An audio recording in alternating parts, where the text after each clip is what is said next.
The What's Happening Hoke show is filmed before a live audience and is brought to you by Rockfish Motor Speedway, the Rock of Hoke, nunboys.com, and GPS Photography and Video, gpsphotoandvideo.com. What's happening, Hoke? We're back. We're talking sports. The Rock of Hoke, Week 9 is in the books. A little bit of controversy. They go out to the track. Every year is customary to track preparation. They'll water the track down, then smooth it out. This time was probably too much water on it. Came out there with the tiller, tilled it. As a result, the go-kart and the pro minis did not race. Right. But once we got going, I tell you what, action was the main attraction. Well, apparently, the track promoter and the voice of Rockfish Speedway, Larry Long, told me that sometimes when you're racing on dirt, sometimes you're not just racing the other cars, you're also racing the track. Right. If it's raining, you got to fix it. Yeah. If it's dry, you got to fix it. And apparently, this past weekend, somebody let the valve loose a little bit too much, maybe dug a little bit too deep in the ground, and it got kind of soft. The bottom line, it was all about preparing it for safety. Well, you got to be safe, and you got to try to get out. And that's what it was about. And you got to try to get out of here before 10 o'clock. So that's probably why they had to shovel aside the go-karts, and that's just what happens. It happens. Lesson learned. No more rough track unless Mother Nature makes. Well, they gotta prepare the track the same way every week. So there'll be water on the track this week as well.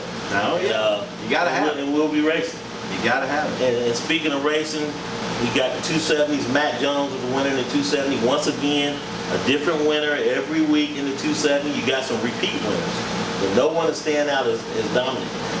And again, best race of the week that I was excited about was the 600 micros. Brittany Trotman, flag to flag. She led the whole way. If there was a problem with the track, Brittany didn't get the memo.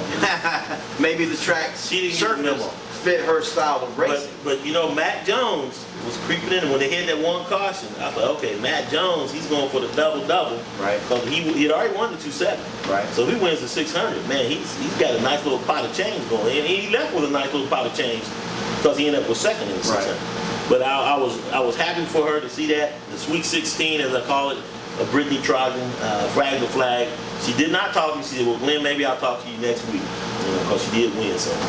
So hopefully I'll get that interview and we'll talk to Brittany about the win. I've been watching Brittany for the last 2-3 years, partially over at the Fayetteville Speedway, but now at Rock of Hope, and she's got the talent. Oh yeah. She's got the ethic. Mm-hmm. She's getting better equipment. She's getting better equipment now. Hey, sometimes you can have all the talent in the world. Yep. If you don't have a decent car under you, you can't. Well, she's had some rough times. She had a broken chain one week. Yeah. I mean, and I'll tell you what, Josh Smith was right in there too. I think he finished third. Okay. So I was excited. And then, of course, the Legends division. Oh. There it was. Because of the track, they could not have the heats. And it's important to note that everyone had to start where they were the week before. Okay. So Fast Eddie Dames had to start in 5th place. Okay. Lap 2, guess where Fast Eddie was? First place. Second. Behind Billy Gomez Jr. Uh-oh. So he goes from 5th to 2nd. Okay, we're about to have a great race. Lap 8, going into turn 4. We're about to go into turn 4. And pace car, slow track, car 31. Well, track slower car. Okay. Hit Billy Gomez Jr. Now, since Billy Gomez, the Fast Eddie came up on him, and like he saw Fast Eddie, didn't see Billy, turned to the right, turned right into Billy. Went left. Billy ran right over top of him and hit the wall. Well, one thing I do know, intentional or unintentional, I heard that everybody was hunky-dory at the end of the night. Oh, well, yeah. Everybody was, number one, no one was hurt. Calm heads prevailed. His car was totaled. But the 66 car was totaled. And also, so that leads me to believe that could have been just a simple racing incident. Maybe the 31 car. Well, rookie racer, didn't see him fast enough. He just as easily could have turned into Eddie as it turned into Billy.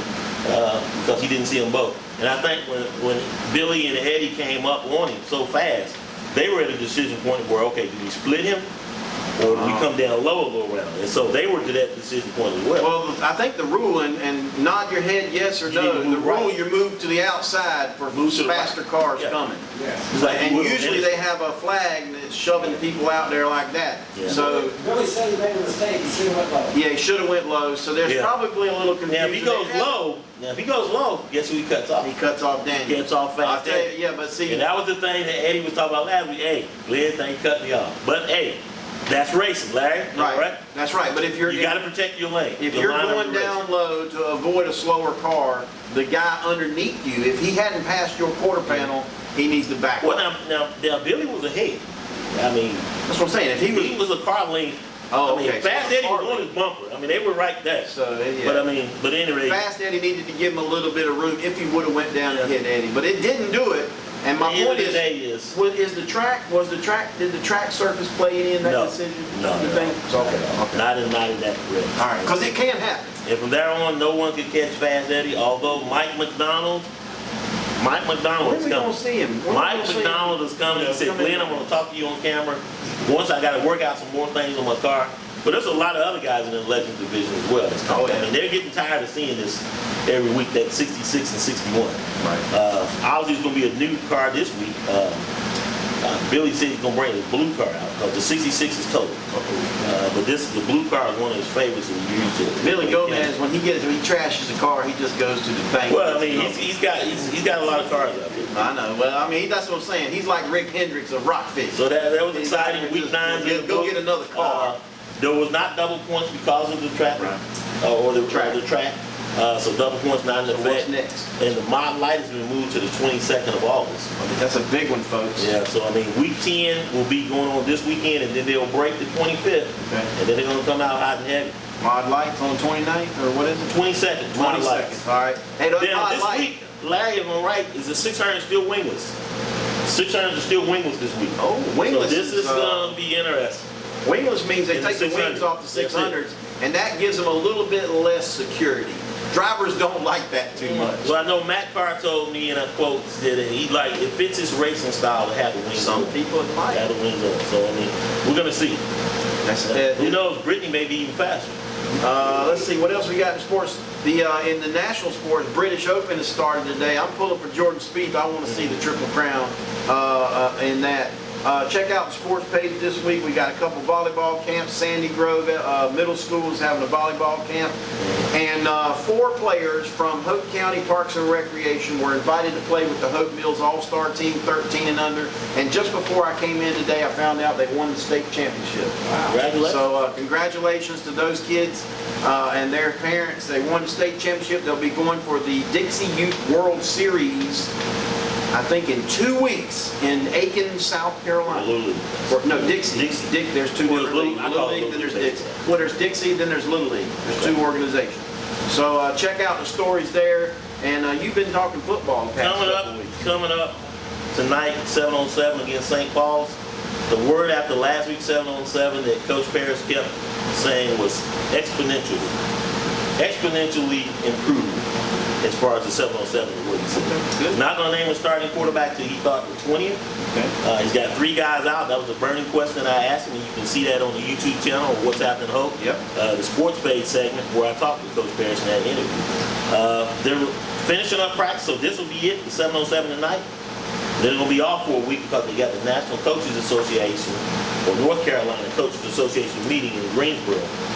And then when they come back, the Southeastern Conference coaches will be meeting August 2nd to go over anything rules in there and maybe what's happening in Hoke. I think we've been invited, so if it's we'll clear, try to get out there. I think I got a birthday party or something going on. Well, I'll take my iPad. But you got before that, the night before, you got Midnight Madness. Oh yeah, practice is going to officially start. Oh yeah. 27th, Coach Perry says he's got his mini camp going on. So you're not going to want to beat that. Miss that. We're going to follow the Bucks all the way up to kickoff on the 21st against New Hanover. The 22nd is the Rock and Hope night. Also military veteran night on the 21st. And then the 22nd, that's going to be the mod light race. So you're not going to want to miss it. A lot of action at the main attraction down here at Rock and Hope. When we come back, we're going to wrap things up. You're watching the What's Happening Hope show. Glenn, he's out. We'll be right back.